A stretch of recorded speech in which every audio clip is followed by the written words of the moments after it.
Hi, and welcome to my Otakon 2013 supplement video.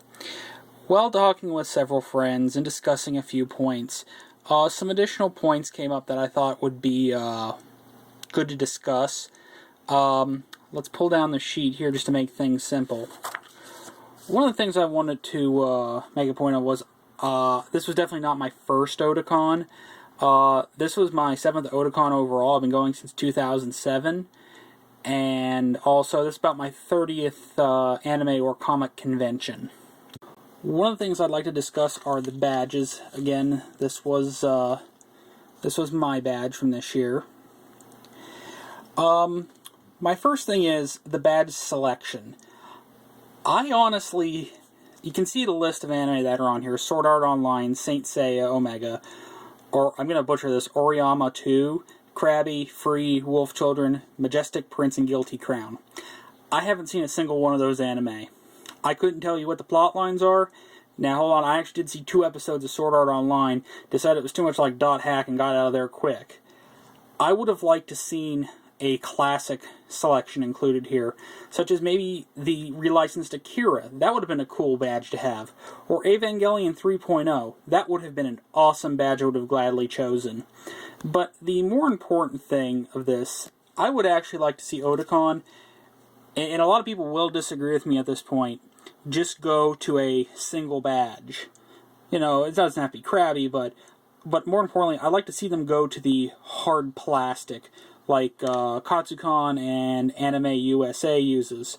I actually think it's a much better badge. It resists spillage and stuff like that more, at least in my opinion.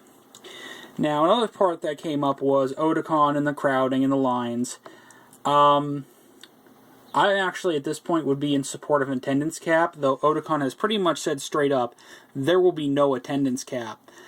I actually believe an attendance cap of around 30,000 paid attendees would be appropriate.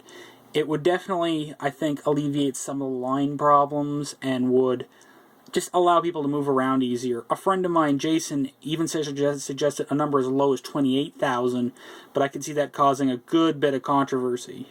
So, something I did want to compliment this year was I thought the bag check at the pre-rave line went a lot faster, at least getting the bags checked in.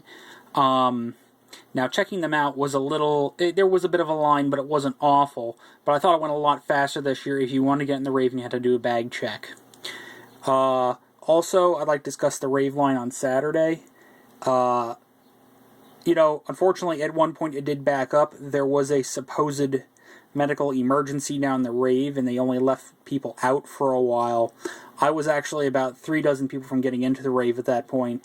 We had to wait 30 or 40 minutes, but I would like to compliment the staff on handling that situation from what I know. I went up to a staff member who seemed to be having a rather terse discussion with another attendee, and he was really nice to me. I asked him, hey, what's going on? Because some people in line had questions, and, we had a very, very positive conversation, just kind of discussing what was going on. And about 3 minutes later, thankfully, the line started moving again, and everybody was able to get into the rave. But, again, I'd like to compliment the staff on handling that the best they could. Finally, I'd like to see simulcast expanded, simply because of potential line problems anymore and the crowding. I really would like to see, especially Voice Actors After Dark, that should now be simulcast, along with a bunch of other, popular shows. It's just, if you're not going to limit attendance, more and more people are going to come. I know the answer is get in line earlier, but I'm sorry, there's a lot of stuff to do at Con, and I believe a simulcast would solve a lot of problems. It did this year. I was able to get in to see Yoko Kanno pretty quickly, and I hope they would expand it to possibly, like I said, the Voice Actors After Dark. Again, thank you for watching this Otakon supplement video, and I'll talk to you later.